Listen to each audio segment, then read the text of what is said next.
I want to thank you all for joining us, and in a moment, I'll come back and give an official welcome. But at this time, I'd like to ask Brother John Best to come and give us our opening prayer, and he will be followed by Shauna Sias with a musical selection, Lift Every Voice, and Sing.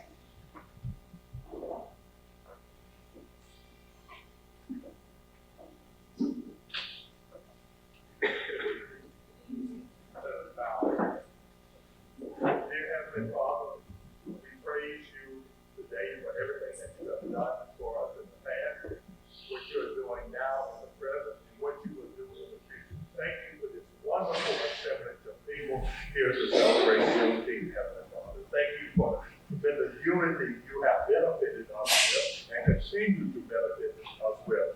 Let's increase that as we go forward, Heavenly Father. Let our hands be doers and workers with one another, Heavenly Father. Continue to lead us forth in your mission.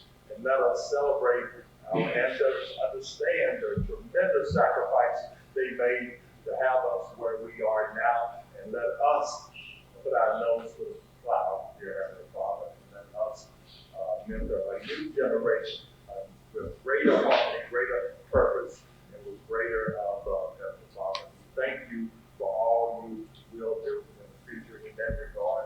And it's just wonderful to see your presence amongst us tonight. Let us have a great celebration, and let us never forget the cause.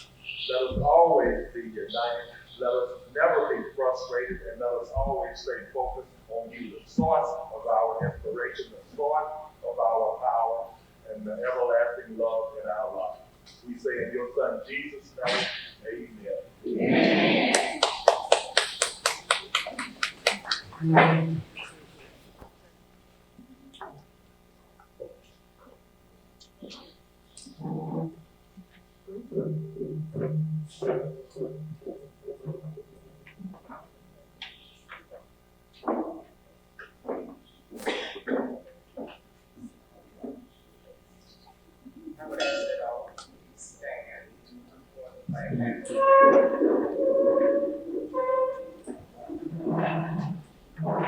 Lift every voice and sing till earth and heaven ring. Ring with the harmonies of liberty. Let our rejoicing rise high as the listening skies. Let us march on till victory is won. Sing a song full of the faith that the dark past has taught us. Sing a song full of the hope that the present has brought us. Facing the rising sun of our new day begun. Let us march on till victory is won.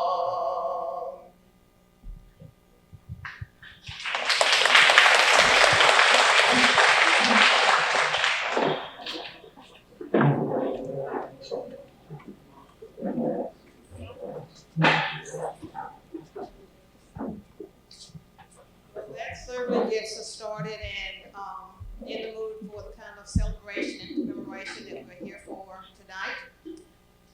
On behalf of the Board of Directors, the chairpersons, and their committees who organized this evening's program, and all the members of Move the Mindset, it is my pleasure to welcome you to our annual Juneteenth commemoration.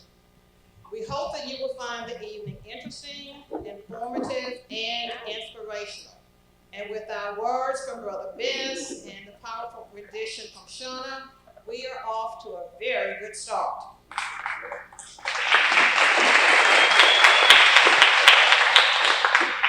In your program, there's a brief description of the history of Juneteenth. While June 19, 1865 is known as Freedom Day, it did not prove to be Equality Day. The formerly enslaved people, now newly freed, had no way of knowing what would come next. The forces that began and fought to maintain the institution of slavery did not give up when they lost the Civil War. Those same forces perpetuated the lost cause in an attempt to deny that slavery was the impetus for the war. Those same forces worked to nullify gains made by blacks during the post-war period of Reconstruction. And those same forces ushered in the Jim Crow era, a return to racial segregation and black oppression. During the era of Jim Crow, black people were victims of racial terror lynchings. The Equal Justice Initiative in Montgomery, Alabama, has identified 6 individuals in Lafayette Parish: Rosamond Cormier, his daughter Rosalie Cormier, Louis Sinclair, Antoine Domain, Ovid Belzer, and an unnamed individual who suffered such horrors. In partnership with EJI, MTM organized the Lafayette Parish Community Remembrance Project to recognize those victims of lynching. I hope you took the time to view the narratives of Louis Sinclair and Antoine Domain on the far right side here, who were both lynched in Karen Crow. This evening, the Karen Crow City Council has on its agenda the adoption of a resolution to place historical markers memorializing Mr. Sinclair and Mr. Domain. If adopted, Karen Crow will be the first city in Lafayette Parish to confront this historical truth and advance truth-telling.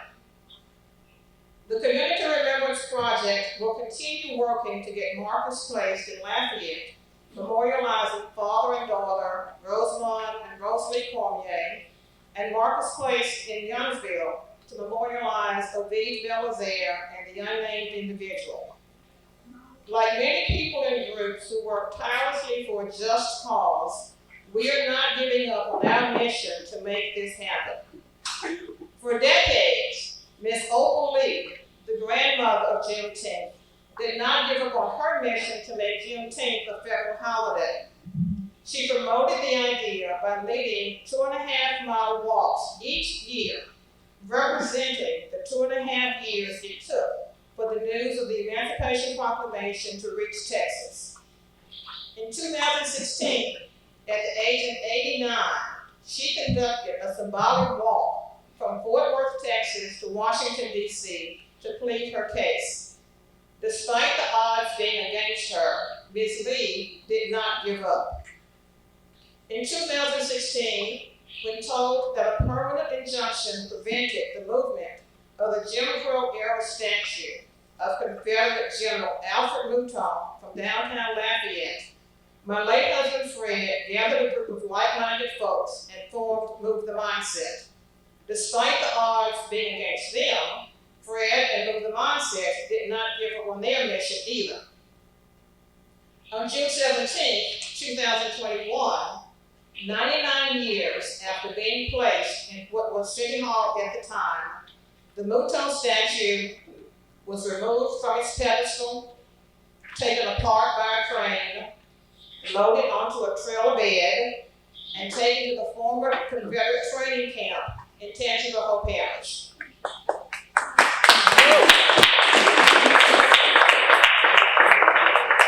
On that same day, June 17, 2021, in Washington, D.C., President Biden signed the bill making Juneteenth a federal holiday. Change through activism can come if we don't give up.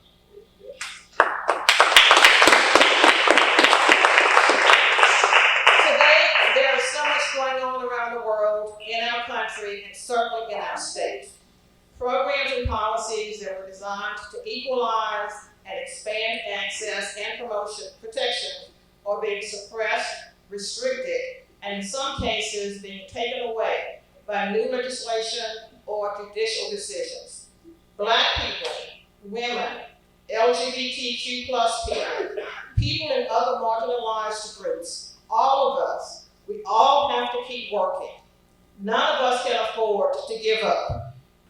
You have an insert in your program that gives you a snapshot of the work that our organization does and we know that there's more work to be done. We are moving in that direction. If you would like to be a part of a grassroots, multiracial, multi-generational, diverse group committed to this mission, I invite you to join MTM. Tonight's program, Voting, the Past, Present, and Future, will highlight the hard, fought-for right to vote. And while we must use it to achieve the equity we yearn for, as well as to maintain the rights we think we have achieved, I hope you stopped by the League of Women Voters table to get some information about voting, as well as to register to vote or update your current voting profile if you needed to. I hope you also visited the Lafayette Committee Against Censorship table to find out about the advocacy work and legislative work they are doing to save libraries, librarians, and protect our access to books and information that so many people in positions of power are trying to ban. To tell us that our books can't be on display or that our books are inappropriate simply because they reflect our life and experience is wrong and insulting. We cannot let our history, our beauty, our stories be denied, silenced, or relegated to shadows. And I hope that you also stopped by the Power Coalition table to also get information about their work in trying to encourage people to vote and to fight suppressive measures. After tonight's program, I hope that when you leave, you go back to your individual lives renewed with a sense of commitment to make Lafayette a community that we can all be proud to be a part of. Again, I thank you for joining us tonight. At this time, I'd like us to turn our attention to some very special young people who are with us, and these are MTM's 2024 Art and Portrait Contest winners. Before I present the winners and ask them to come to the stage, we want to thank all of the contestants who submitted work and all those who spread the word about the contest. At the middle table to my left, there are displays of the entries that were made by other contestants. And our judges had a very difficult time making selections, but there we go.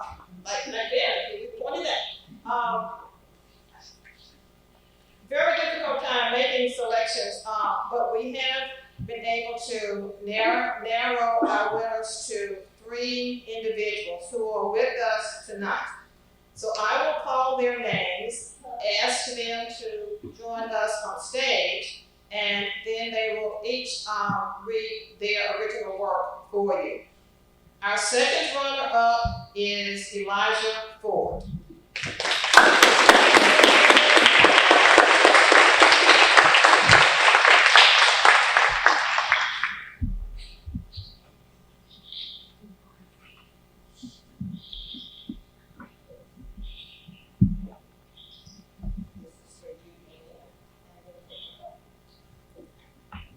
Our first runner-up is Rikasia Lamb.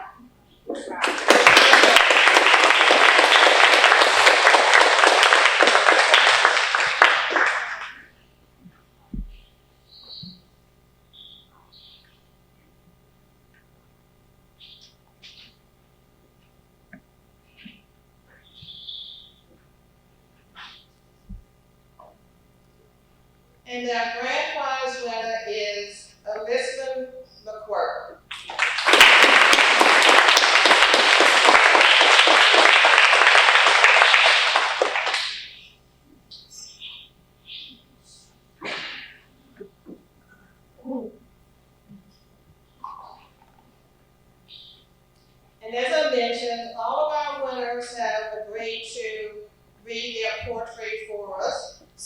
reciting his poem, A Dead Man Walking, is Elijah Ford.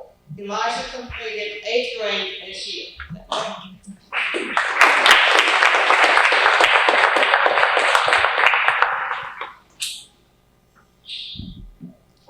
On January 1st, 1863, the Emancipation Proclamation declared all slaves free, except for the large group of slaves in Texas state who received the news 2 years late. How can you take any more from a life not lived? Because living is not working in fields since you were a kid. Fields of torture and sweat. I'd say we were treated like animals, but we were treated less. We were just objects for their use, toys to absorb their abuse. And though our bodies were pushed to the limits, our ancestral pride never diminished. Juneteenth not only represents freedom, but our ability to persevere, because our culture never died throughout the dreadful years. And when we were freed, we were not mute. We fought for rights despite causing disputes. They hated us for our melanated skin and our coiled hair. We tried changing ourselves for them, but they still didn't care. Because apparently the way we were born was unprofessional. But that statement is unacceptable. We began to be unapologetically us, and we didn't care about the fuss. Because we are beautiful the way we are, and our style. What I want to do is, I want to show you the common denominator, the connection of the two incidents. Now, I need you to stick with me because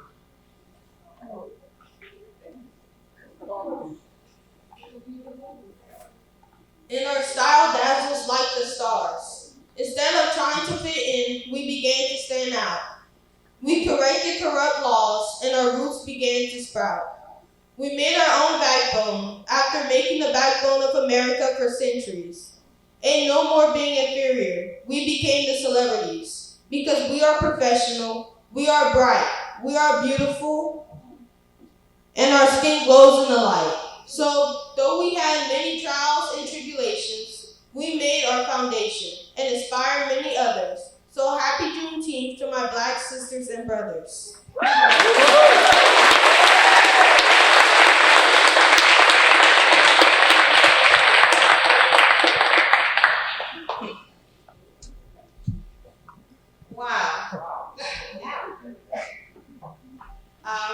First runner-up, kind of recovered here.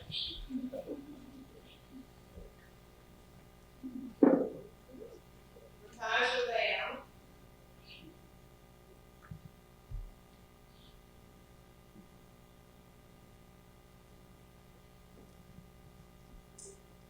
Will read her poem, The Echoes of Freedom. And Rakanja also completed 8th grade this year.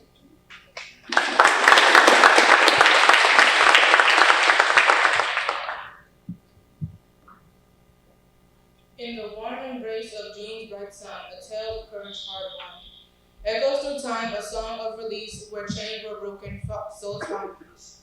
Fields once heavy with tears and toil, now whispered stories of sacred soil, where voices rose, defiant strong, claiming a freedom delayed too long. On Galveston shores, the word was spread, 2 years late, but they still said, lift your heads, for you are free from bondage, from pain, and from misery.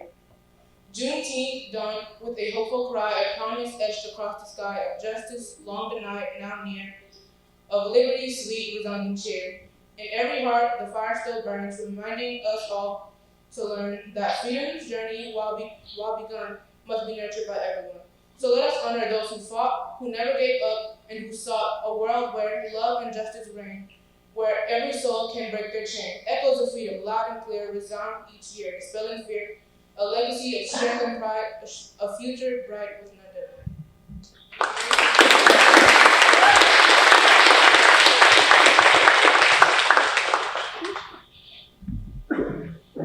Wow, just keeps getting better and better. And now let me welcome to the podium Elizabeth McWhirter, our grand prize winner, who will read her poem, The Power of Juneteenth.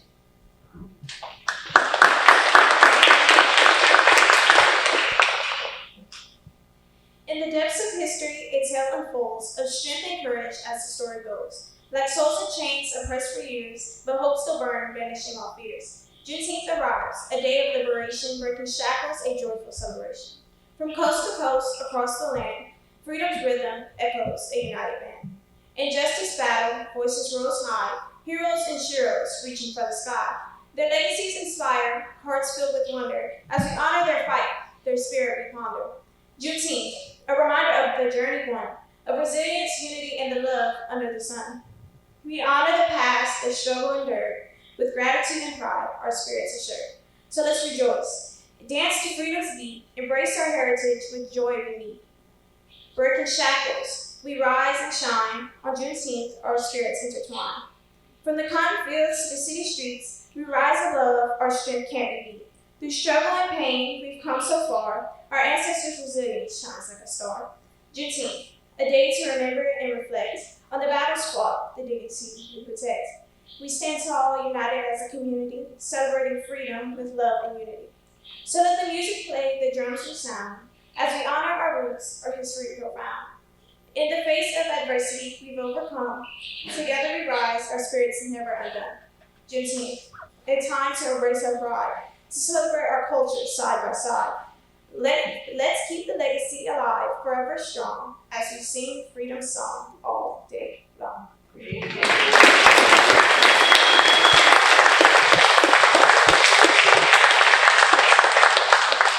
And this completed 7th grade this year.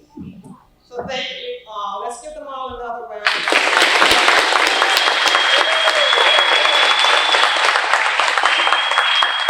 And by writing, submitting, and reciting their poems, these young people have joined the voices and the artistic work with their voices and the work of many who across the country are sharing their work to celebrate this important event.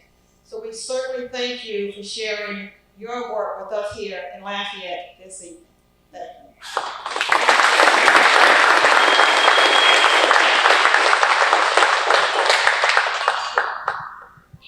And now we will be treated once again to the talents of Coochie Percussions. We heard them at the beginning, and they will do another number for us now.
Wow, it was hard for me to be still up here with that much rhythm going on around me.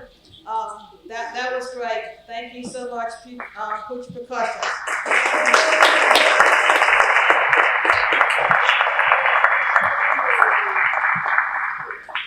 Bishop Desmond Tutu said, "Give young people a greater voice. They are the future. They are much wiser and, might I add, more talented and creative than we give them credit for." And that has certainly been on display here tonight. So we thank all of our young poets and drummers for sharing your talents with us.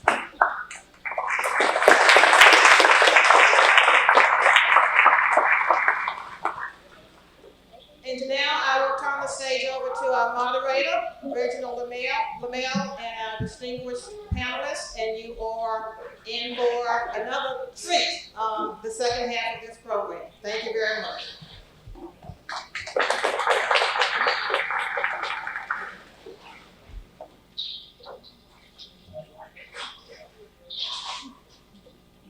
Good evening, everybody.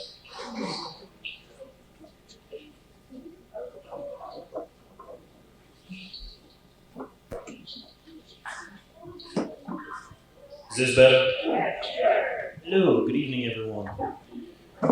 So, one, I always get nervous when I speak in front of people. Two, we had some beautiful poetry that was read and performed by the writers. And then we had this amazing group of kids with Mr. Poochie Percussions. And I don't know about you, but my heart is still pounding, racing.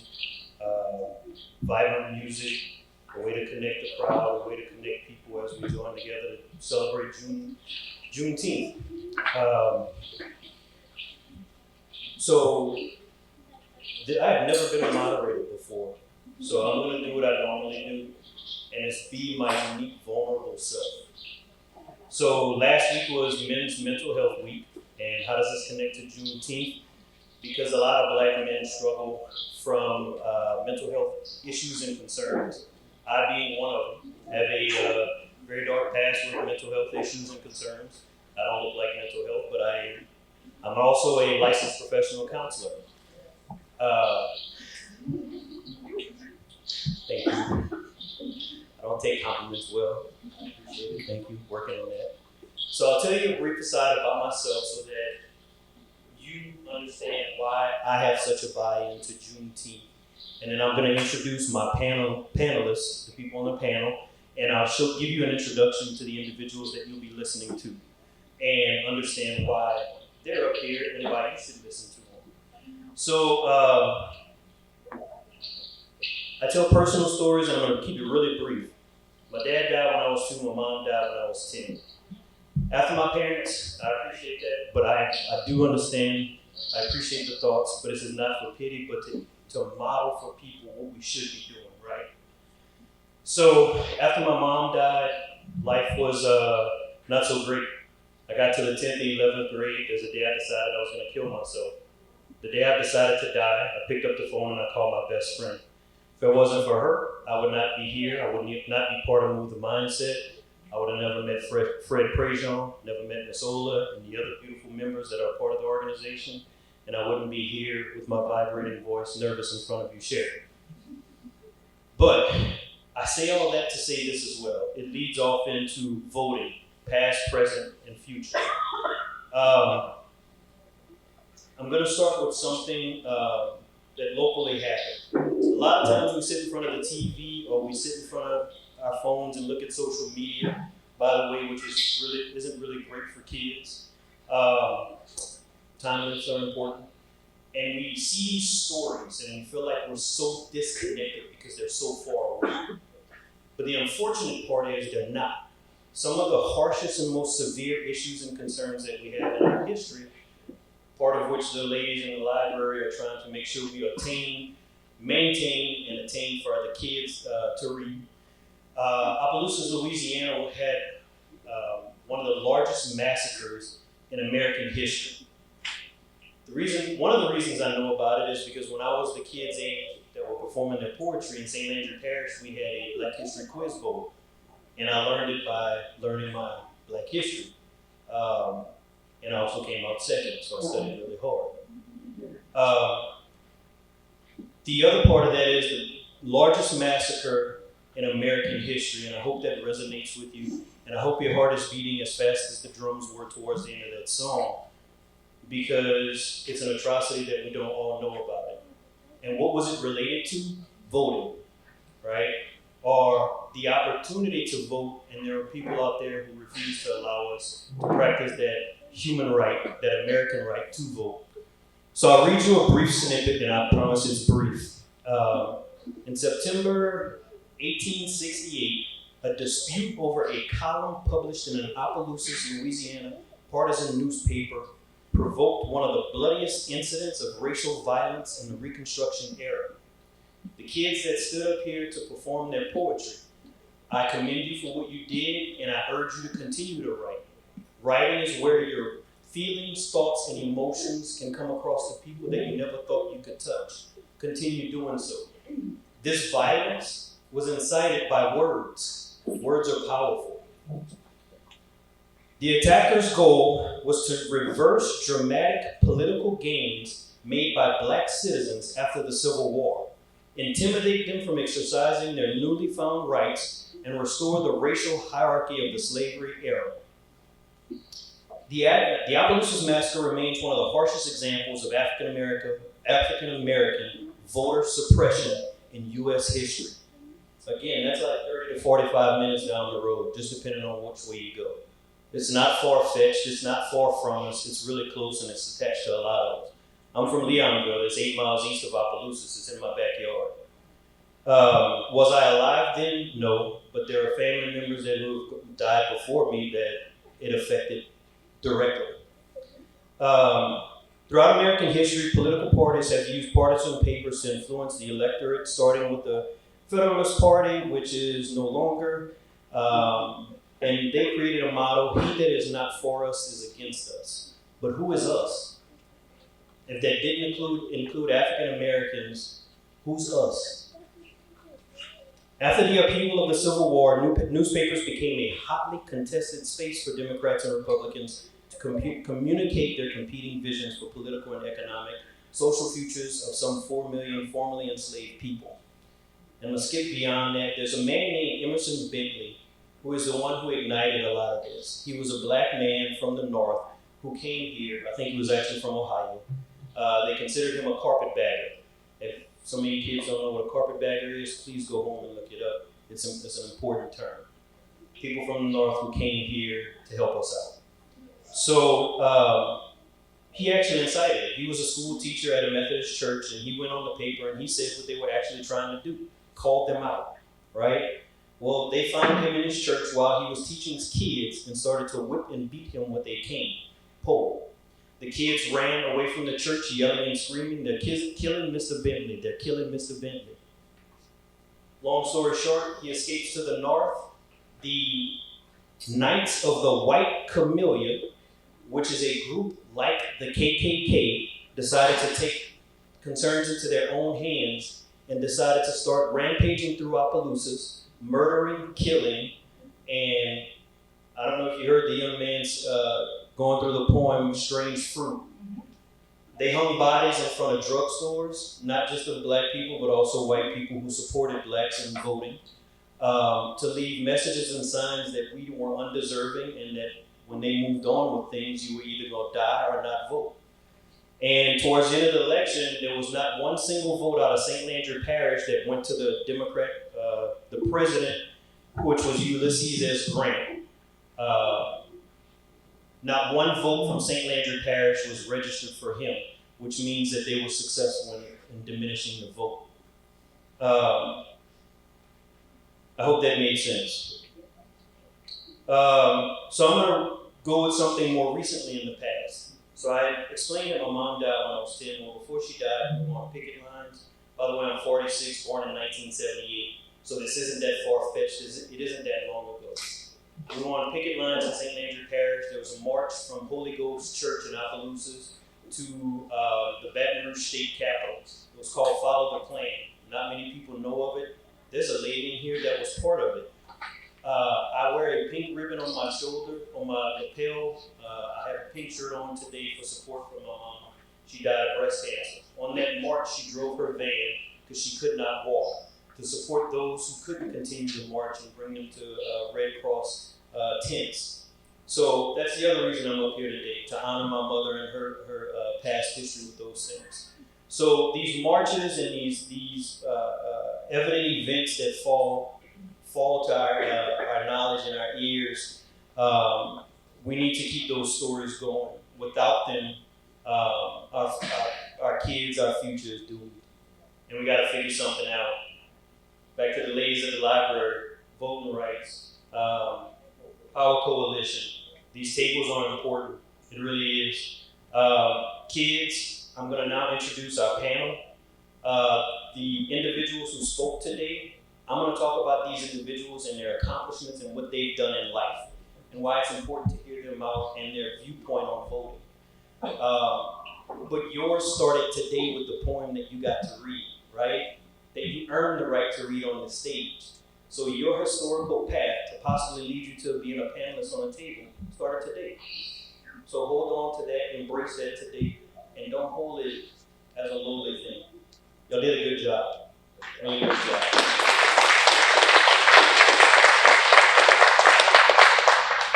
I rambled a little and forgot one thing. I want to review some stats really quick.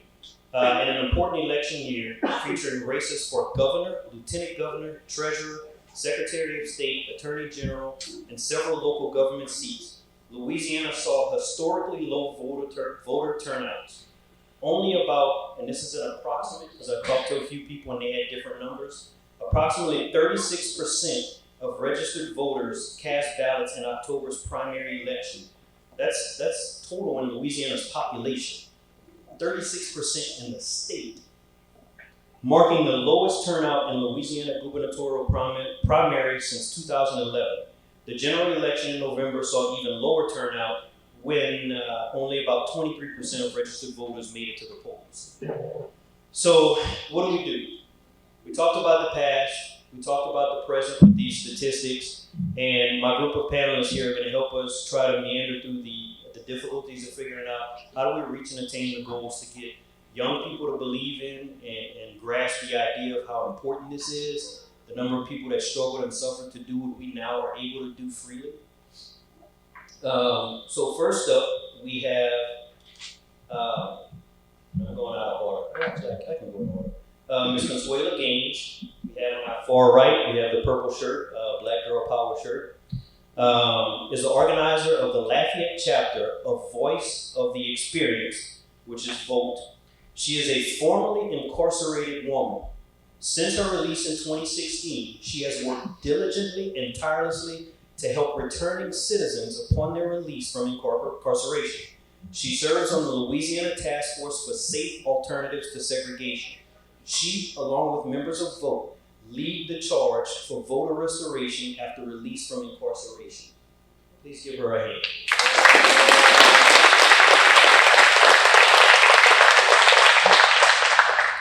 We have Miss Christian Green. She's a member of League of Women Voters of Lafayette, the first table ladies waving right now, and is currently the president of the League of Women Voters of Louisiana. She previously served as LWVLA Vice President and Chair of the Voting Rights Committee. She is currently a Senior Fellow Research Director on Law, Religion, and Human Rights at the Center for the Study of Law and Religion at Emory University. She is Editor and Publications Manager for the South African-based Africa Consortium for Law and Religion Studies. And I think she actually just returned from that, right? Yeah. So can we give Ms. Christian Green a hand? And then the only guy on the panel, we have Mr. Rod Sias, brother of Ms. Shauna Sias, who led us in that beautiful rendition. He is a native and current resident of Opelousas. He is the current president of the Opelousas chapter of the NAACP.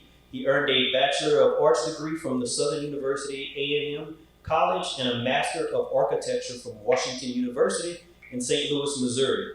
He has worked as an educator overseas in Tanzania and in St. Landry Parish. He has experience in historic preservation, cultural resources, advocacy, arts, and programming initiatives. And I spoke to him earlier, and one of the things that he's actively working on is the historic preservation of Zydeco music. So let's give Mr. Rod Sias. And last but not least, we have Miss Natalie Garrett Spencer. She is an accomplished singer, actress, and creative writer. In 2023, she was the Lafayette winner of a micro commission sponsored by the Power Coalition for Equality and Justice. And that's our group at the first table right here. Lost my place. With the commission, she wrote and directed a film, The Chamber Room. The Chamber Room has been viewed in various venues to inform communities of the significance of democracy, civil rights, voting, using their voices, and power to make a difference. We as a group Move the Mindset were able to view the Chamber Room And there were multiple times during that video that I can't say that I was emotionally affected by the actors that she had performing in that film. If you get the opportunity afterwards, please talk to her and figure out how you can get that showing with your group, your organization, and probably schools as well. Let's give Ms. Natalie a round of applause.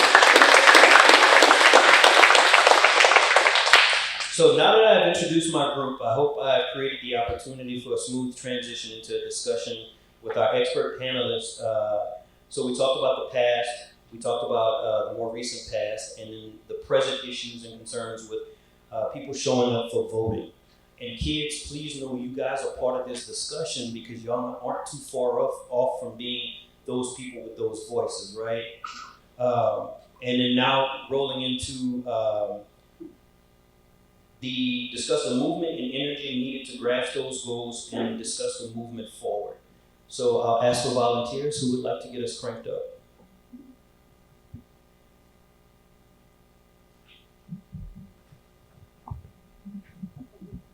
Can y'all hear me?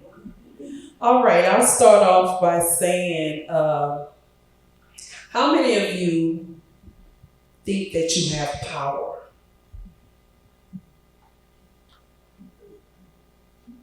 How many of you know you have power? And I'm just curious to know, do you know that your power lays within your votes? And see, I saw too many hands that didn't go up, and that lets me know that we are lacking the knowledge of the power that we have within our votes. And that stems from, it starts in the home, pretty much. If you see mom and dad voting and they're talking to you about the importance of voting and why you vote and who you voting for and why you're voting for those people, it starts at home. But if you have mother or father who's at home with you and you don't hear them even discuss voting, chances are you won't either. So the power of voting, that knowledge starts at home. And if it's a topic that isn't discussed, what you don't know, you just don't know. While I was incarcerated, voting was never, ever, ever mentioned in the 22 years I was incarcerated. I really didn't get into voting until I was introduced to Voice of the Experience. Now, I knew the importance of it because when I was incarcerated, we used to see how the laws would change under different governors. So we paid attention to legislation while we were incarcerated because we knew the bills that they proposed would eventually affect us if they became law. So we kind of start really learning and paying attention to legislation. Why? Because we knew it would affect us. And that's key.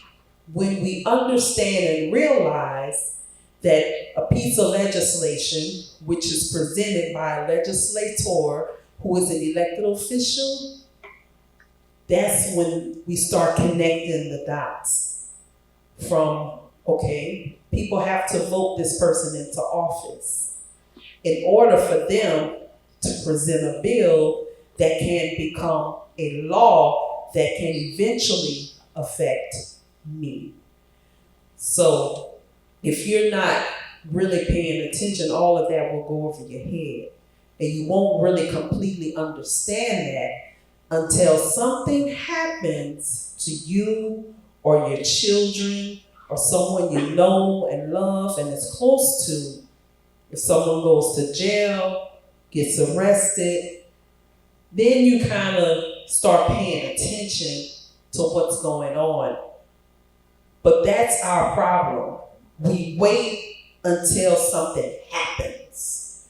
before we really start paying attention and really start becoming more proactive. And so I'll just stop right there because I won't take over. Would anybody like to follow up? I'd like to follow up on something my sister just said.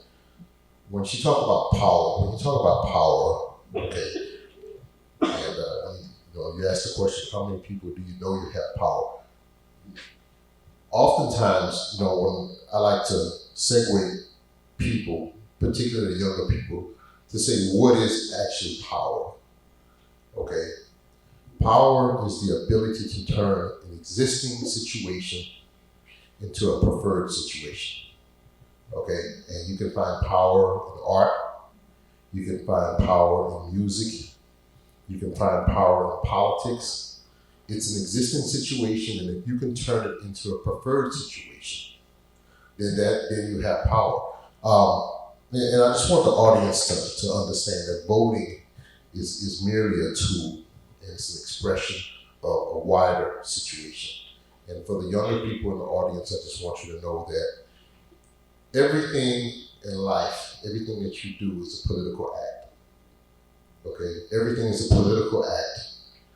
So when you start to see the world that way, then you start to know what your place is. This building is a political act. That concrete, those lights, when you look at a stop sign, the way a street is laid out, it's a political act. Someone made a decision, okay?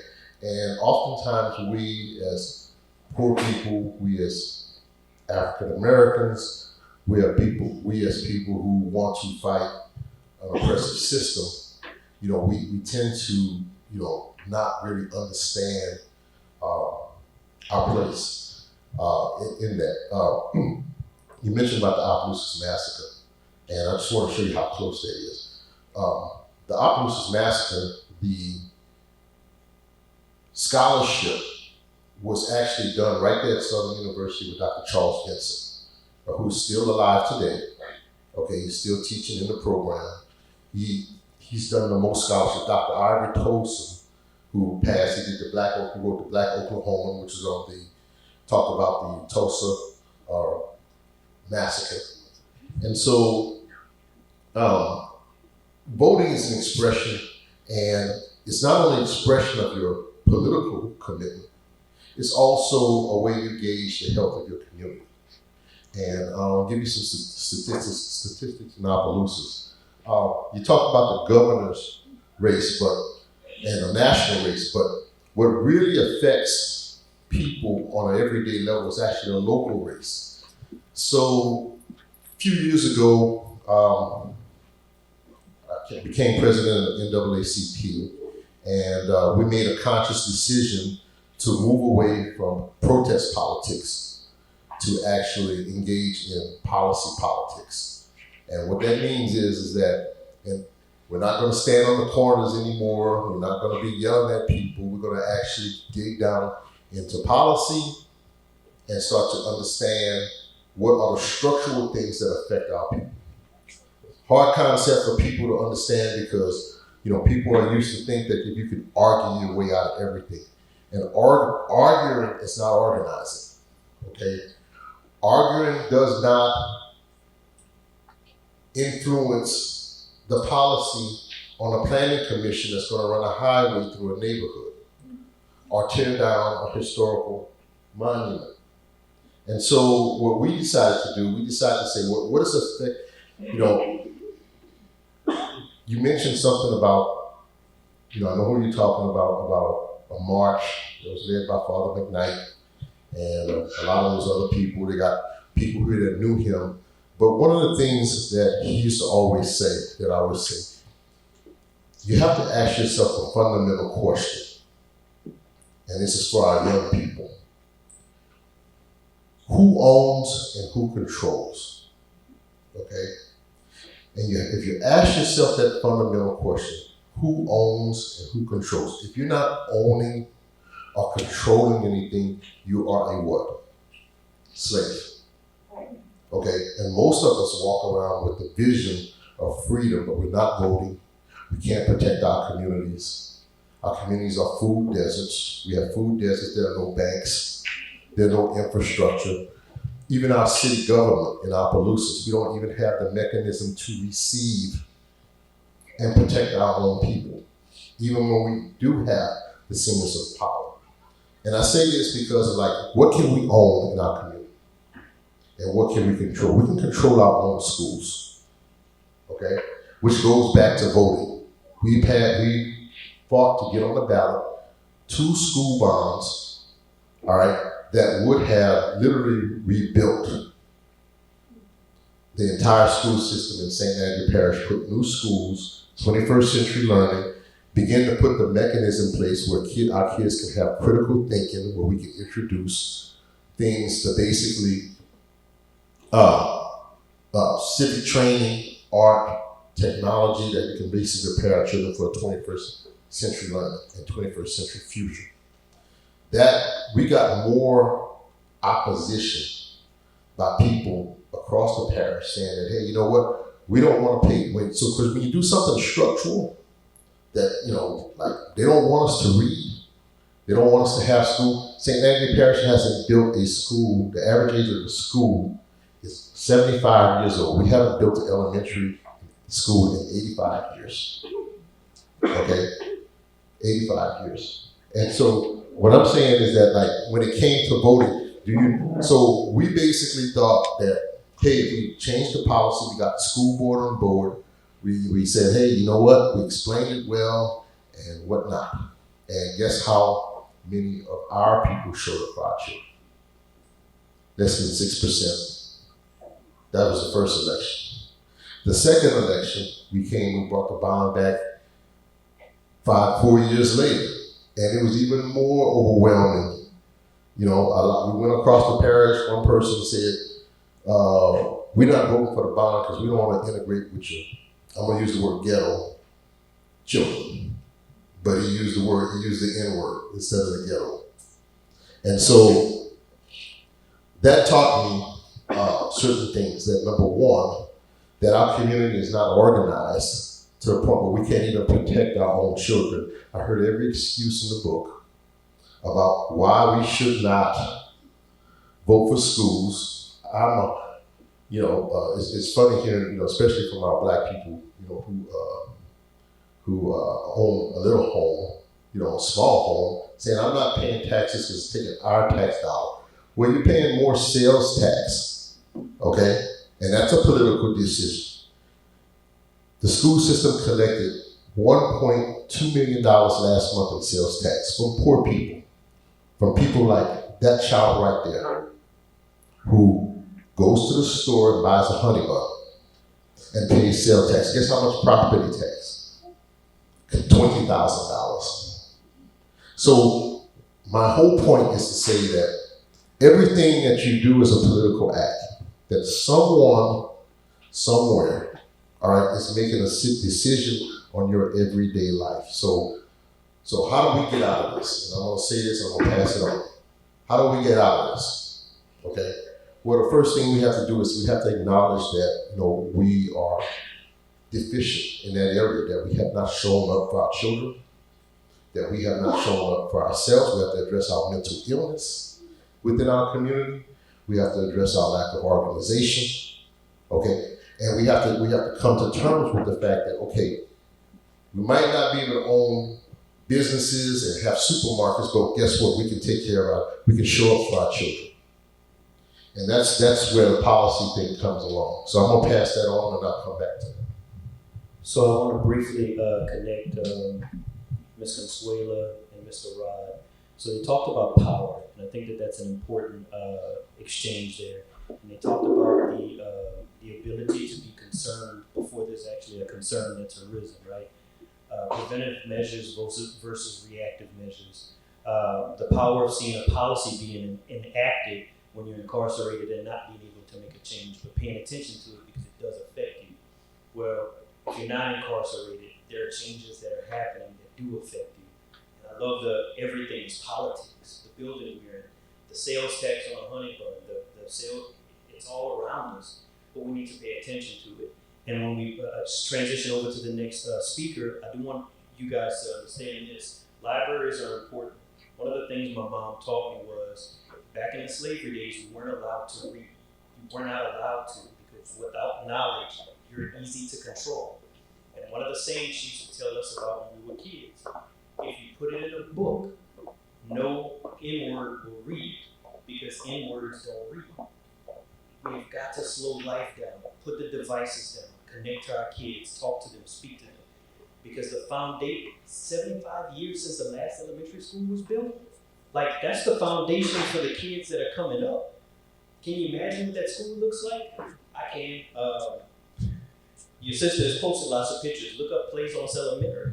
Like these places are struggling. So foundational things. And I want to add before I move on that, you know, for our young people and for even our older people, that when you look at the history of reading, you know, that African Americans were the only group of people in this country that actually died, fought and died and bled for the right to read. So, education is important, and it is a foundation. So, and regardless whether you go to college, because now there's a debate going on about trade school and college or whatever, and they say, well, you know, we don't have enough plumbers.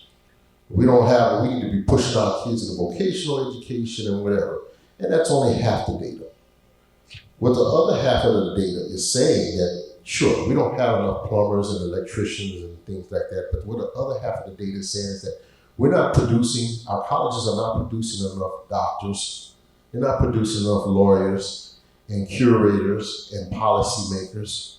We don't have enough brain power to run large corporations. So, you know, it's whether you are a plumber, okay, or a architect, because I became, an architect is just a pilot trade. Okay, I started off with drafting, and I became eventually a historian and an architect. But whether you're in a trade or a profession, everybody should be well read. Everybody should be able to critically think, and everybody should understand, you know, their political and economic and social place in this world. Thank you. Speaking of law, Ms. Christian. Thank you. And I have some things to say that will continue what Ms. Gaines and Mr. Science have been saying. But the main thing that I want to say tonight is that the focus of my remarks here are voting rights through redistricting, which I'll explain in a minute, because we've just come through a battle on it, and all of our organizations have been working on redistricting. So what is redistricting, especially for the kids in the audience? Well, we have 6 representatives in Louisiana who go to Congress. And for a very long time, only one of those 6 has been African American, when in fact, nearly a third of the state is African American. So as our former governor used to say constantly during the redistricting debates, a third of 6 is 2. There should be 2 African American representatives to the United States Congress. So what is redistricting? Every 10 years, there's a census. It figures out who's living where, how many people are here, how many people are there. Populations move. They move around the state. They may increase, they may decrease. And so the census takes account of these changes, and then you draw the congressional districts to reflect those changes. They're supposed to have a roughly equal number of population, but the actual boundaries, who's in what district, can shift over time. So in January of this year, our legislature finally, after many sessions and many court suits, passed a map. Some of you may have seen the map. It is an interesting map. Some people call it the slash map because there is a new District 6 that kind of goes diagonally across the state. But as of May 15th of this year, the Supreme Court finally said, Louisiana, that's the map you're going to use for the November 2024 elections. Your legislature passed it. It meets the requirements. This is the map that you're going to use. Now, as I said, it looks like a slash, and people have made fun of the map. Why does it look that way? In fact, District 2, which is our other majority-minority district, goes from New Orleans to Baton Rouge. It goes up the Mississippi River on both sides of the river. And, well, A river is a pretty big geographical feature. People who are living on both sides of the river probably have very similar economic interests. They deal with particular environmental factors. There are a lot of things that draw that district together.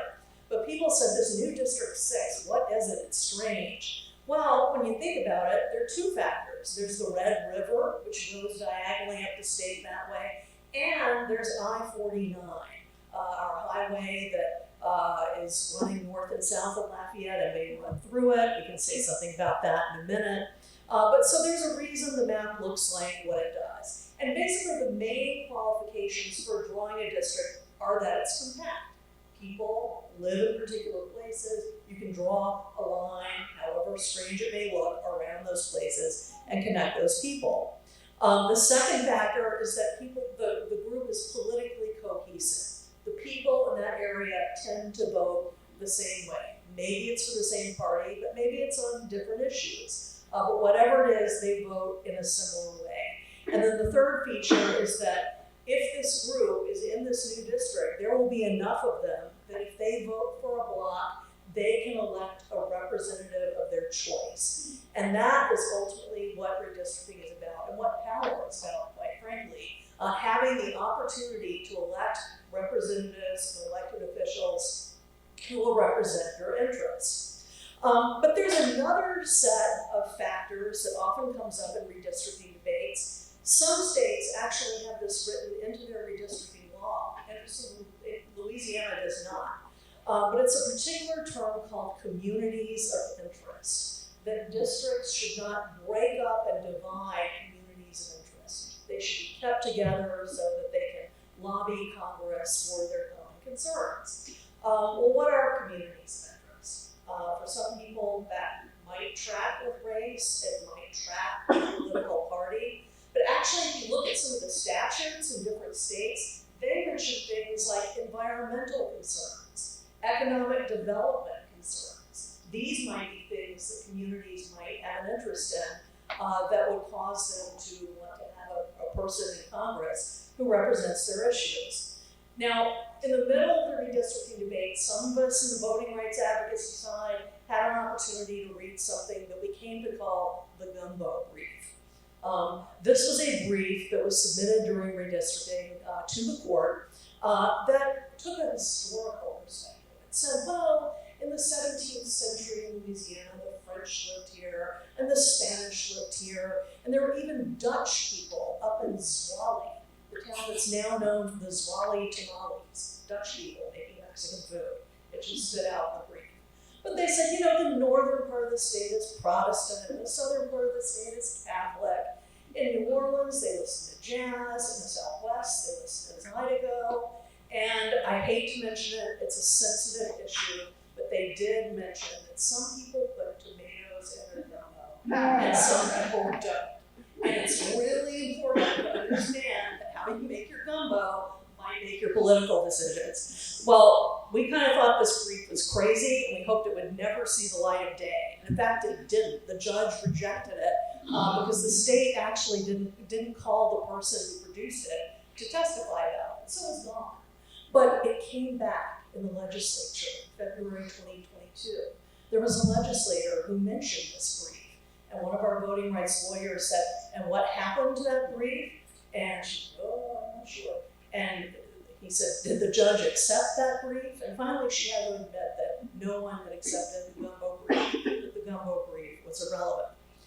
But this idea of communities of interest, I think, can be a powerful tool in a particular way. And recently, I was asked to think about why it is that the northeast part of Lafayette Parish will have this opportunity to elect a new representative because it has been put in the new District 6.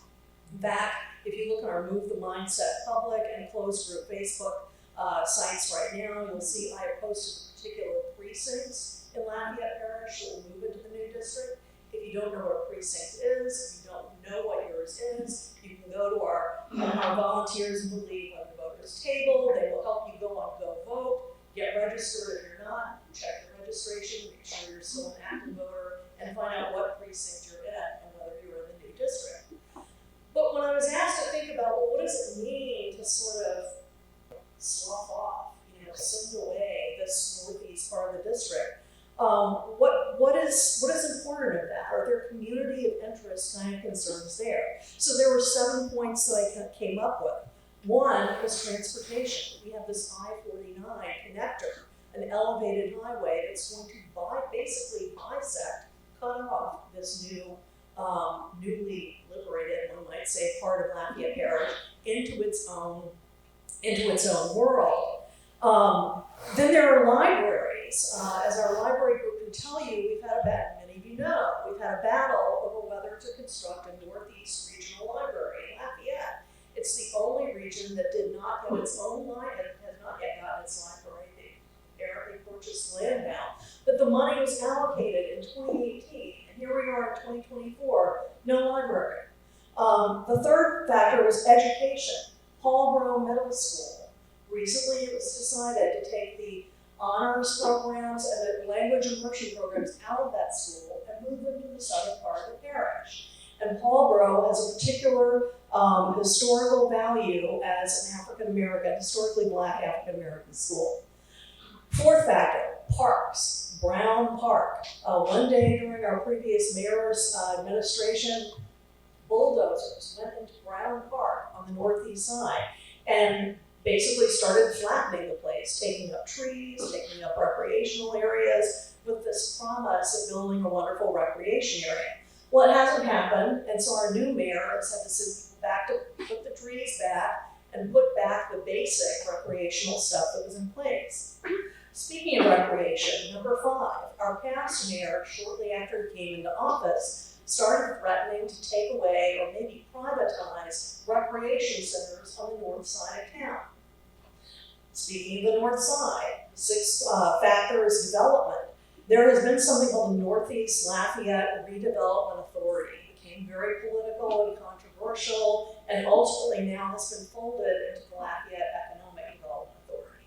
That may be good, that may be bad, but something that had Northeast on it, that was dedicated to development, has been lost.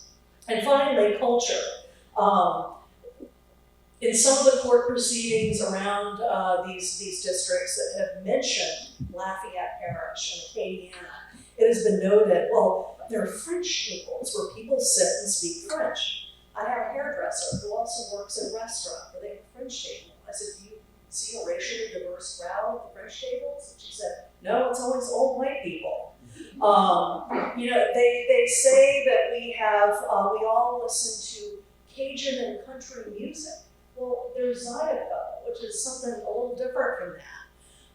It's said that we all like Cajun food here, but when I Googled Cajun food on the north side, there were many fewer Cajun restaurants than on the south side. There were soul food restaurants, other kinds of restaurants. And religiously, it said that this is a Catholic parish. Well, there are some notable Catholic churches on the north side. There are also many Baptist and Pentecostal churches. It's much more religiously diverse and more Protestant. So my point is that these 7 things are all things that a group of people sharing a common interest might want to approach a congressional representative for. Funding for how that highway is going to look when it comes through. Grants for libraries, parks, recreation. All of these are things that could be reasonable focuses for a group of people living in a safe area to want to have the opportunity to elect a congressman of their choice. So the point of my speech here, and I will pass it on, is that we have a wonderful opportunity with this new congressional district. People in the Northeast need to vote. They need to turn out. Quite frankly, it has been said in some of the legislative debates, oh, what if we create this majority minority district and it doesn't work, meaning people don't turn out. Well, what could happen is we could lose the majority minority district in 2026 because it's not a done deal yet. We have this opportunity for this election, so we need to be close to it. Thank you very much. I'm going to lead off in with Ms. Natalie Garrett, redistricting the Northeast corner, and I think your film involves a lot of those specific issues as well. Yes.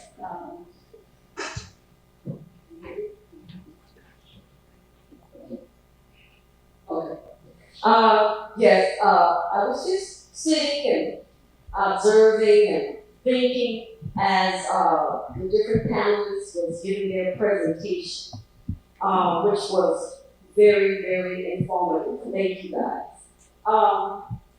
And sitting wondering, okay, what am I here for? Not a politician. Just someone whose life was changed last year for going to a conference, an arts conference, in which I am involved in. I'm an actress, I'm a creative writer, a singer. So what does this have to do with what we're talking about? Is the fact that we have talked about policies, we've talked about redistricting, but the elephant in the room that we need to talk about is why we are not voting. Why we not voting? Okay? What is the reason? There are a lot of disparities. There are a lot of things that are going on in this modern day world right before our eyes as we sit here with the empty chairs that are here. We have to ask ourselves why we are not involved in the voting process. Why? And someone said, I remember as a child growing up in the 60s, I grew up actually I was born in 1960. And I know we dealt with the past, but to forget the past, you're bound to repeat it. And as we talk about making changes in the legislation, as we talk about different policies, we have to talk about the elephant in the room, systemic racism. A lot of things that go on from state to state, from city to city, as it speaks to policies that's being made, as it speaks to different subjects that we have faced over the years, as we went through the civil rights movement, and now we're here in 2024, and we are still facing the same things that we faced back in the Jim Crow years, back in the civil rights movement. But one thing that I could say then versus now, or maybe a statement to make, where is our passion? The passion that our ancestors had. From the beginning of slavery, when they decided, some of the forefronts, like Harriet Tubman, Frederick Douglass, when they decided that they wanted better in life, they didn't want to be a slave all of their lives, so they used their voice, they used their power, and at the time they were not able to vote, but they were able to get amongst each other and decide, okay, who going and who stayed. So basically, where am I going with this? Last year, it was a life-changing thing because I went to the conference that was funded by Power Coalition, who teamed up with Culture Crossroads. And they decided that they wanted to see and think about what are the disparities? Why are people not voting? What can you do to bring about the awareness of voting, to get people in the voting, getting them to come to vote? So they decided that the arts community, everyone loved music, everyone loved dance, everyone loved artwork, everyone loved theater, everyone loved food. And these are the things that bring us together. So moving forward, what are we going to do? What are we going to do to make things better for us? As a community, as a people, as Americans, what are we going to do? So they asked us to come up with something in our art form to say, what would you do if you get the commission? It's like an instructional thing. What would you do, Natalie, if you get the commission to bring about voting participation? What would you do in your art form? And the theme for the conference that last year was your voice, your vote, and your power. And they've all, exercised, different things in that aspect. But I say that I would remind, and I'm going to change it a little bit. I'll remind our people, and I'll remind all people of the blood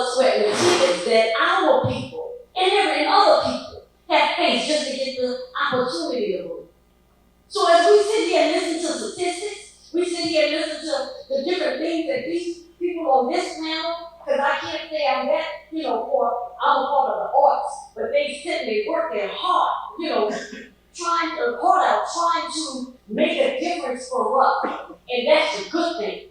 But what are we going to do? So I say I would remind our people the blood, sweat, and tears that they all face just to get out of the they were during the civil rights movement. People were getting bludgeoned in the head, So the movie was inspired because in my whole professional life, I've gone full circle. I've worked in a penal system. I've worked in a foster care system. And now I'm working according to the district attorney's office in the school system. And I say it until I can't stop saying it. We must. In order for us to go on, we got to recognize what's going on now. In all ALA systems are flawed. They're all, and why am I talking about this? Because in order for us to have reason to vote, we have to understand our past. We have to understand what's going on. There is something that I'm not going to speak too much on, and I know I'm rambling, but there is something called the 2025 project. I don't know if some of you all are familiar with it, but I'm going to ask you to go on the website and you look for the 2025 project. 900 and something pages. Some say rhetoric, some say, oh, that's just this. But let me tell you something. God gave us 2 eyes. He gave us 2 ears. He gave us 2 legs to walk. With our eyes, we need to take the blinders off and we need to see. With our ears, we need to listen. With our feet, we need to be careful the direction that we're going in and where our politicians, some of them, are going. And we got 2 hands, and we need to see. When one is doing this with one hand, what they're doing with that hand. And I'm saying that not to bring about anything other than us to realize the state that we're in. It's not about me, it's not about you, it's about us. Black, green, purple, whatever color we are. It's about us learning. Education is the key. Education. I wanted to be able to empower the younger generation. And that's why with this mini film, I used a younger adult. And the grandmother took him to vote when he was 18 years old. And that is not talked about anymore. It's like it's on the back seat. As far as this is what you do. In my household, everyone that turned 18, they had to go to vote. It was not an option. They had to get registered and go vote. Are we doing that now with this generation of our children? Because we're going to be gone. And we have to leave a legacy. It ain't about what you're going to leave to them, but what you're going to leave them. To be vigilant, to be able to hear, to read for yourself. There's a lot of things going on that we need to be able to disciple and understand. A lot of voting has to do with class, different social classes. And a lot of times people vote in certain social classes because they were told this because they're in this party and that party. And stop voting according to what class you're in and vote according to how it's going to affect you, how it's going to affect the economy. And so, this film features ancestors like Harriet Tubman, who, paved the way for slaves to be free. Frederick Douglass, who was an activist, who was a writer, who fought himself to freedom himself. Samuel Hammer, who was responsible for all of us ladies in here, working toward the freedoms for women and the women's rights movement, and Martin Luther King and John Lewis. These are the people that paved the way for us. And if they could work hard, get put in jail, do all the things that they did, march 10 miles, 20 miles, I don't even know if me, if I would have been able to during the boycott, when they boycotted the buses and they had to go to work 5 miles away. I don't know You know, I might have been one that would cross the picket line, but they let me know that they did it. I could do it too. So, moving forward, you know, before we disperse away from here, there's a lot of knowledge that was given, and there's a lot of knowledge on the table. Power Coalition, which is the founder, Ashley Sheldon, they formed this coalition for equality, you know, and justice, you know, equality and justice for people of, you know, indigenous people of color. But they also recently, after that arts framework, because one of the gentlemen that won, he goes to Shreveport, he has a large mural of a voting thing. Someone else wrote children's books about voting. So there's so many things that we can do as a community to empower ourselves, to empower each other. So they have recently started an arts framework, meaning that they're going around from city to city. And I'm the lead for Lafayette. And they are bringing creators together. Can you imagine if we all find a way to come together and try to, instead of talking about other things that don't matter, and let's pull up our sleeves and talk about what does matter? We're moving into a very serious time in 2024 elections. Regardless of what your political affiliation is, you know, it's something that we need to be preparing for as individuals. So if you haven't seen the chamber room, I'm encouraging you to come over to the table and talk to me. It ain't about being paid to do. I'm just coming. All you have to do is have an audience. So we want to let our young adults know what we went through and to know where they're going to go or where they're can't go. So that's basically, I'm sorry for rambling, but that's just basically what I wanted to say. Thank you.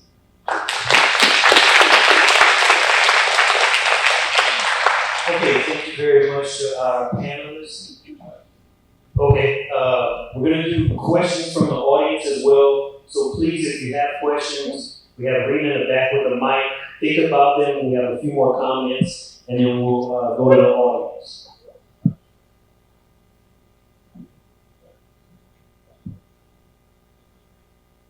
Well, he says he wants the audience to ask the questions first. So we have the gentleman over here in the red shirt, or purple shirt. So I have a question for the panelists, right? So we're talking about voting rights. So when we talk to young people, they are, especially young people of color, they're discouraged because they feel like the individuals that they send to represent them don't represent them. And so they feel like that their vote doesn't count because it's a losing battle. How will you respond to their questions and their statements and concerns?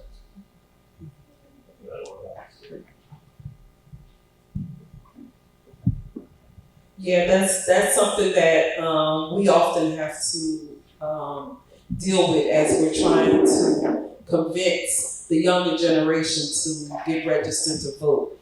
I was on UL campus with one of our members who's a professor at UL, Dr. Matt Green, and it looks like all of the people that we talk to, they express the same thing.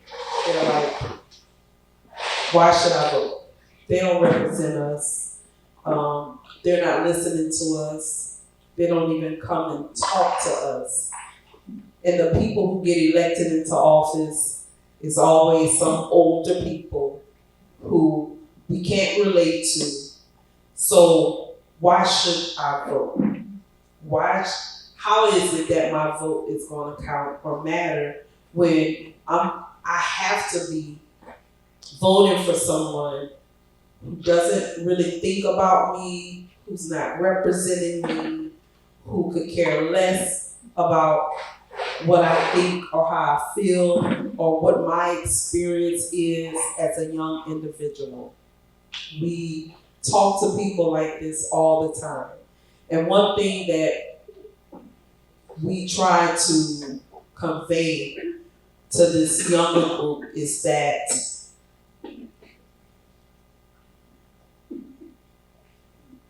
if they see something isn't right, just like the older people get in the race, we encourage younger people to get in those races. And that way, they will begin to see more people who look like them, who are within their same age group.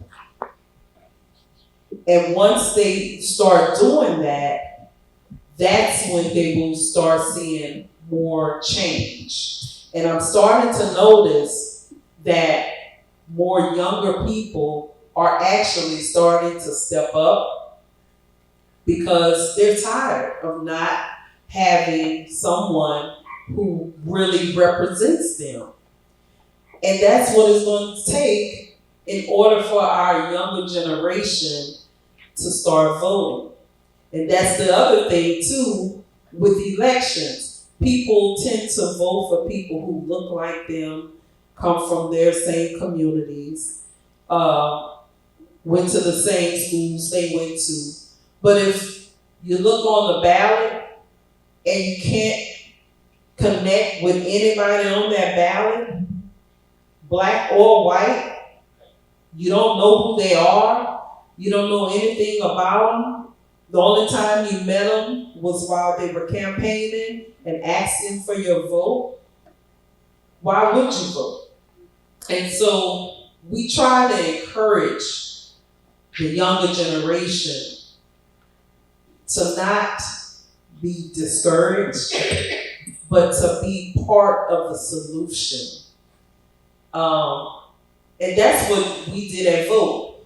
As formerly incarcerated people, we get shut out of a lot of spaces, but we have made ourselves sit at more tables, you know. And with people, most places they don't present a table for us, and so we have to create our own table. My mom always would tell us, if you can't find a job, create one.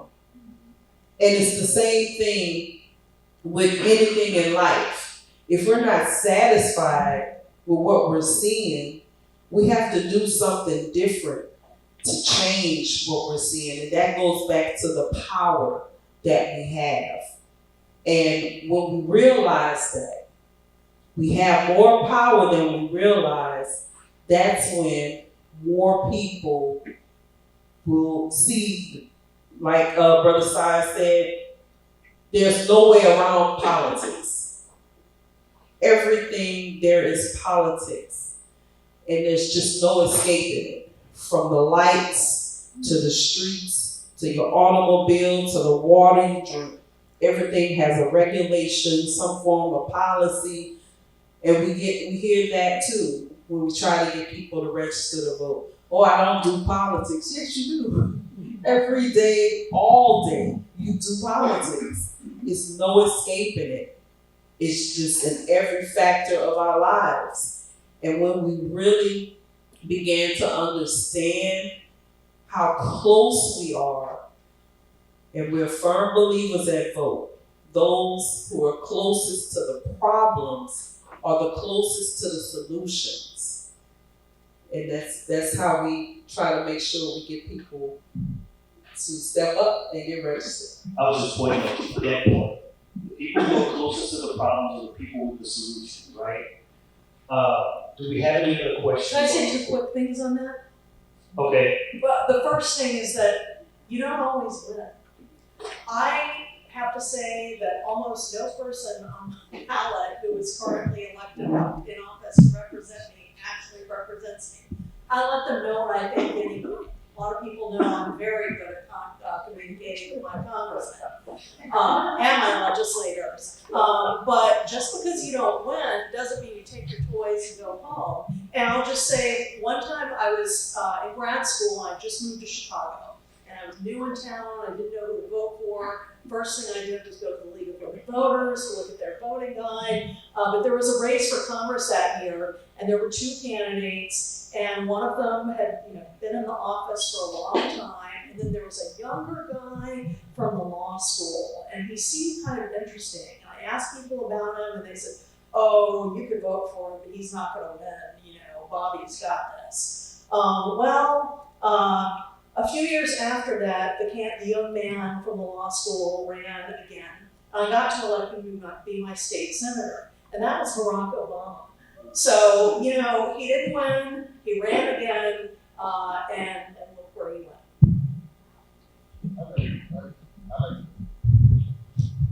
I like to say a few things. What are the main reasons why? You want to know why people are not voting?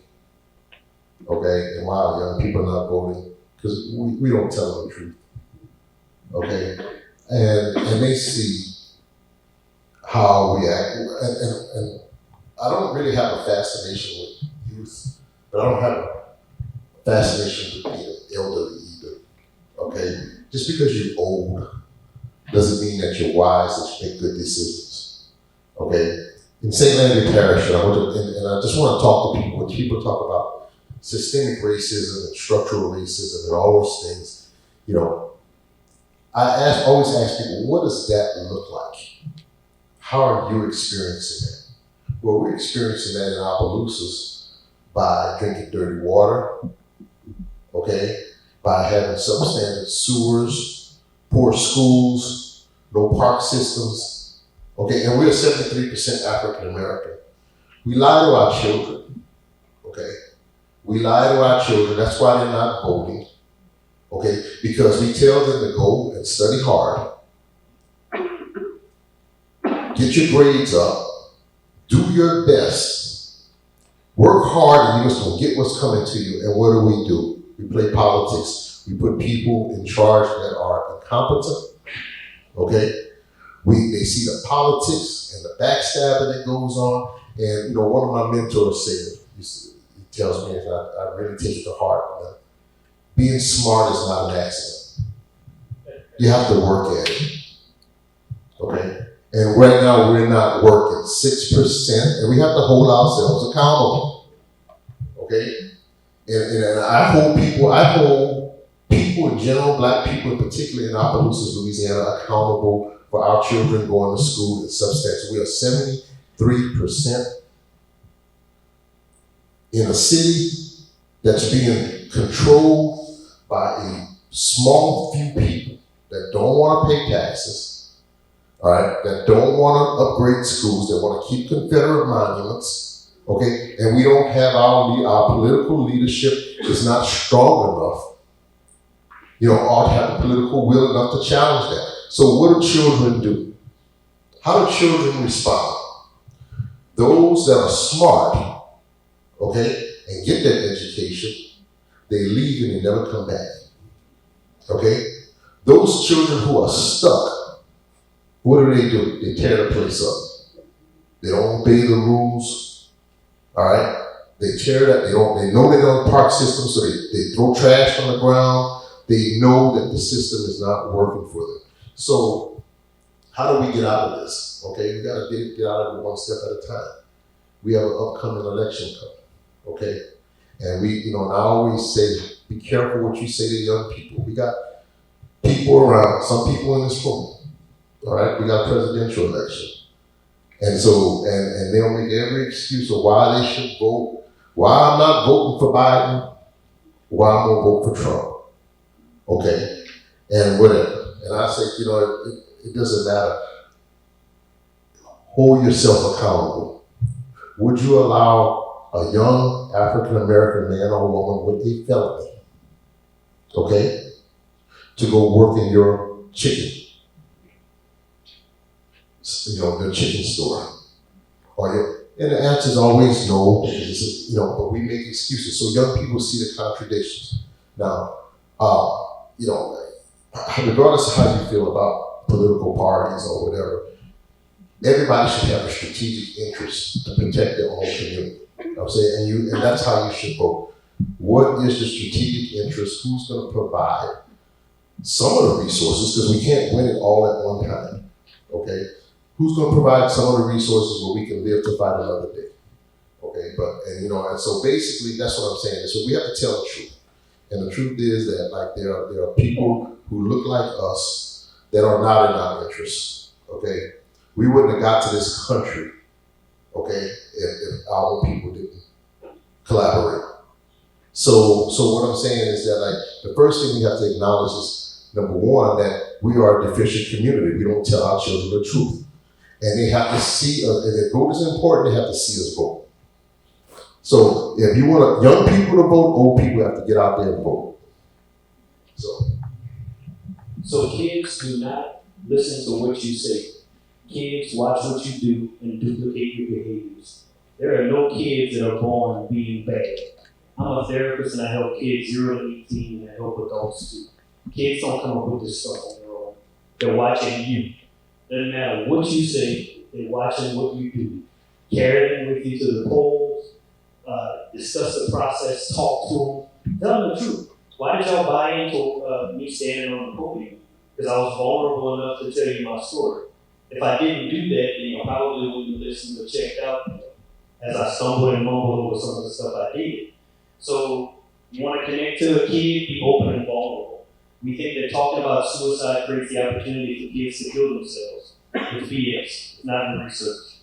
I apologize for that. The other thing is pregnancy. We don't talk to kids about how to prevent pregnancy. And that's by talking about safe sex, not abstinence. Abstinence doesn't keep a kid from getting pregnant. Talking about safe ways and things like that. So that's a soapbox I got on. But you have to tell the truth. And if you don't tell the truth, we suffer the consequences. Yes, ma'am. Okay, real quick, I'm sorry to do this kind of more of a comment than a question, but this is a good thing that can, an example of something that I think is very, very good that can come out of voting.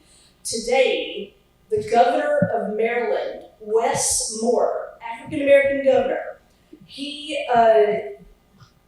issued a clemency order, clearing the charges of like 175,000 marijuana convictions. And this is something that, I think it's a great thing. This is gonna help, and from what I understand, I think it kind of clears these folks' names, enabling them to, no longer experience housing discrimination based on, having committed a felony, allegedly, and employment discrimination, and I don't think this was a situation where it let 175,000 people out of prison because many of them were already out, but it did clear their records. But some of them, I believe, did get out of prison, and that reunites families. That's a very good thing, and I doubt that if the other guy had won, that there'd be this 175,000 marijuana convictions clemency. So that happened because people voted. That's it. So what's happening now? The government that is in place that rushed a whole bunch of stuff through, and I'll be honest, I'm not familiar with the political process and all that. One, the laws that they just did was they dropped the age of children who are going to go. They dropped the age and they're going to send them to adult prisons and jails versus juvenile jails. So who does that affect more than anybody? I believe it's our kids. It really is. And then they just allowed everybody to be able to purchase the opportunity to purchase a firearm with no legalities or no process. So that just gives firearms to the people who don't need them, particularly our own, and they're going to send them straight upstream into privatized jails where they make money off of what's consistent. I wanted to make that comment. Any final remarks from our panelists? Any other questions first? Yes, ma'am.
say something on that. I mean, there's so many sources of information now. Some people maybe still read a newspaper. I don't. Some people get their news from social media. Do they get it from TikTok or Facebook? It's really hard to get all of this information out to people.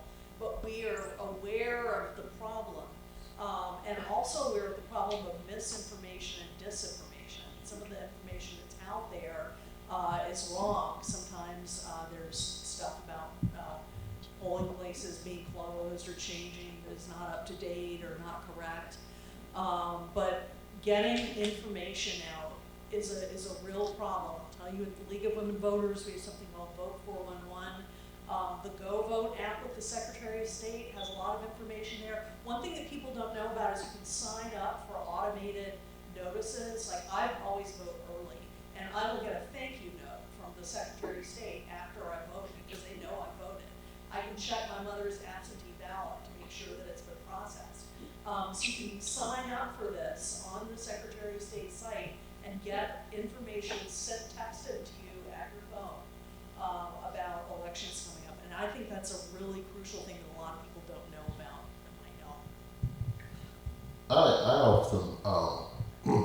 I often take the approach, we, particularly in our community, we take voting as what I call episodal incidents, okay? It comes a time, it's time to vote, all right? So, but really that education, that political and social education is something that we should be doing year round, okay? And so let's not, there are forces that intersect, okay? A lot of our people work jobs, 2 and 3 jobs. I'm not making excuses, I'm just saying that this is what the reality is. A lot of people work 2 and 3 jobs. A lot of people are suffering with, addictions and, got felonies and all things. Whatever you have in society, okay, we get the worst of it, all right? And so it takes a lot for us to overcome. But there are mechanisms that we can to put us in proximity. One of the big problems in the African American community is our proximity. Young people are not in proximity to elderly people, and elderly people are not in proximity to younger people, all right? We don't have we have gotten away from the mechanisms that disseminate information. So again, if you want to look at the health of your community, where are the park programs, okay? How educated are your pastors, all right? The systematic thing that some of the clerk of courts, the clerk of courts that fight to get it back was to get souls to the polls back to vote on Sunday, all right? Those are things like when we figure something out, how the system basically undoes it.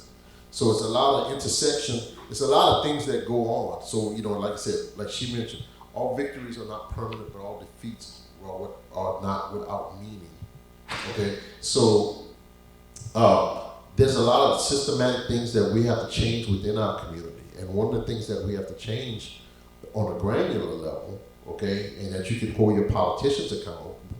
Like, for example, I can only speak in Opelousas because I'm not, we haven't had a park program. We haven't had a serious park program in about 8 years, okay? When I was working with the city, we implemented a focused park program. We had, 900 kids in the pool and, another 800 on football and dancing and all those things. That was the time when we did our political education. Okay, that was the time when we let people know that, hey, this is what's going on in the schools. All right, we haven't had, in my opinion, a serious sustained park program. Okay, there are people working it. Okay, they're doing it the best they can, but there's no community outreach. I talk to our politicians all the time. Like, for example, we're not.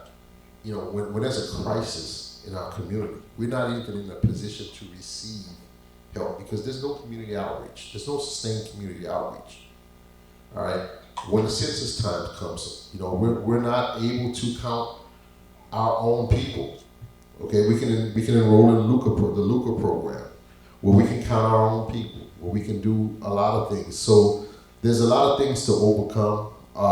The best thing that we can do and you can do as an individual is that your circle and your clan, okay, to try to educate yourselves, okay, on the basic things like when is it gonna, you don't miss voting dates. You shouldn't miss that. All right, when is the election time? We have a lot of misinformation out, and sometimes we have we're free to do a lot of stupid things, okay? But like I said, being smart is not an accident, and things that are important to you, okay, you're gonna make time and energy for it. We also say thank you for being an election worker.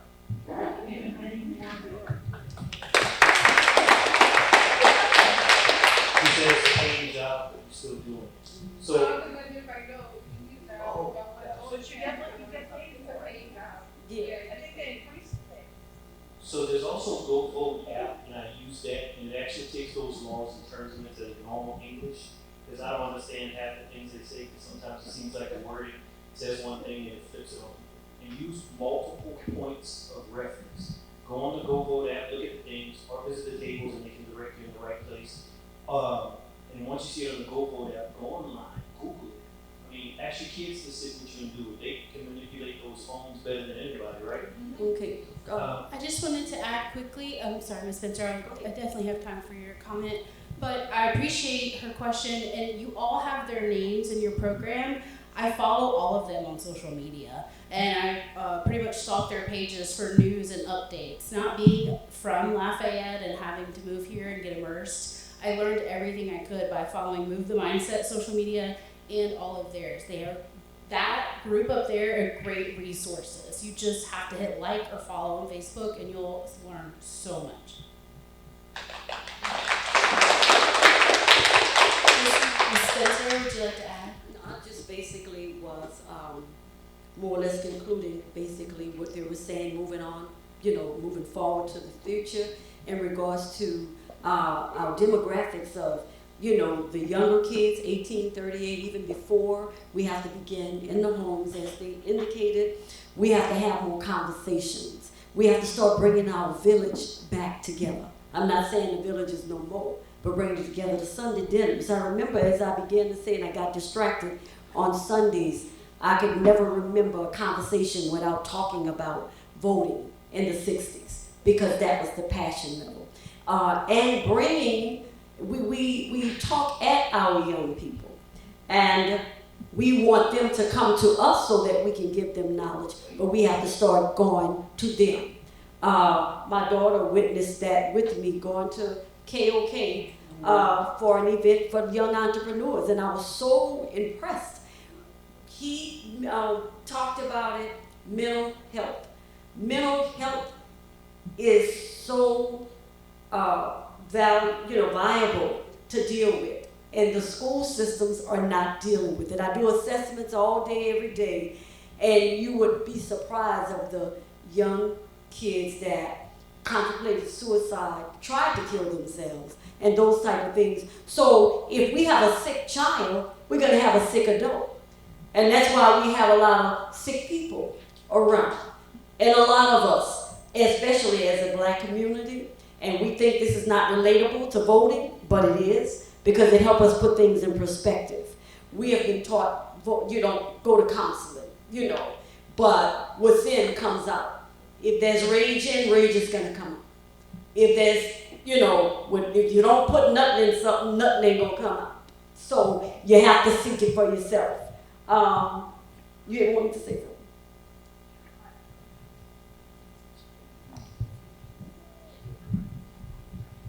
One thing I wanted to add is, when I noticed I'm 21 years old, y'all are targeting 21-year-olds, 22-year-olds, 23-year-olds. And going back on what you said, research shows that everybody in America can at least read a fourth grade reading level. Why are we saying these, technical terms when we're describing these things? Everybody's not understanding this. And what my mom said, the event at KOK, you need to go to where the young people are. Go to the college campuses. Go to the festivals that that we're going to be at. Do you see a lot of 21-year-olds in here that, do not really come with their family? You have to increase political efficacy in us. You have to inspire us to do these things. Because being 21 automatically doesn't just give you the motivation to vote. So that's just all I'm saying. want to give our panelists a round of applause. I personally think this was a beautiful conversation that was had, and everybody had their own unique connections to the topic at hand, and I think a lot of it actually had a lot of overlap. I do appreciate you guys coming out. We have a couple more things. We're going to have an exiting prayer by Pastor, but Ms. Ola has some good news some news she wants to report based off of something she said earlier in the program. And it is actually good. But before I get to that, I just want to thank all of you for coming. Sometimes it feels like we are talking to the choir. It's the choir that comes to events like this. So I would just like to ask you as choir members, because you were all enthused and kind of knew what was going on, go back and reach out to someone else in your community, in your world, in your work world, who is not a choir member, and bring them along next time.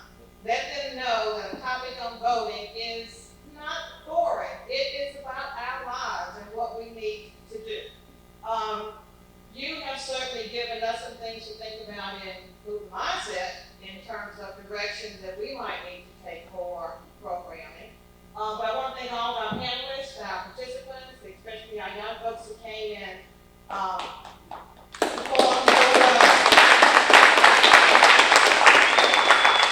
are definitely our future. And if there are more like you out there, and I'm sure there are, we will be in good hands. But the good news I want to share is that at the beginning of my presentation, I talked about the lynchings that occurred in Carencro and the resolution that the Carencro City Council was passing tonight. And I'm happy to report that they unanimously passed placing historical markers in Carencro to honor and recognize, memorialize, this is a long journey, but to recognize those individuals. So we will be having a ceremony in Carencro in the next several months to do that. And again, as I said earlier, it increases our resolve to get that done here in Lafayette and in Youngsville.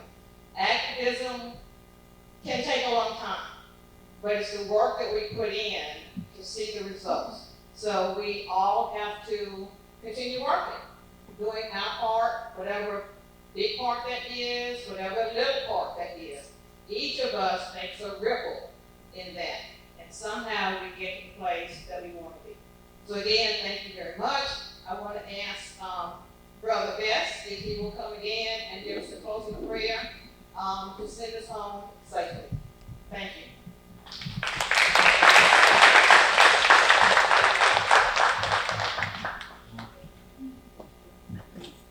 Everybody give yourselves a hand and also these groups. I was heartened to see the next group of leaders here, so wonderfully demonstrate God's creative work in them, creative help. So the future looks bright to me. I mean, we all hear negative things, but the future looks bright to me. I have the opportunity of working in the school system and seeing some of the youth who are excelling, and to have you here tonight to see other youths who are excelling is just wonderful. That's beautiful. That touches my heart. So thank you. Continue to do what you are doing. For those mentors who have worked with, thank you. We need more of you having those. But continue the good work. Let us bow our heads.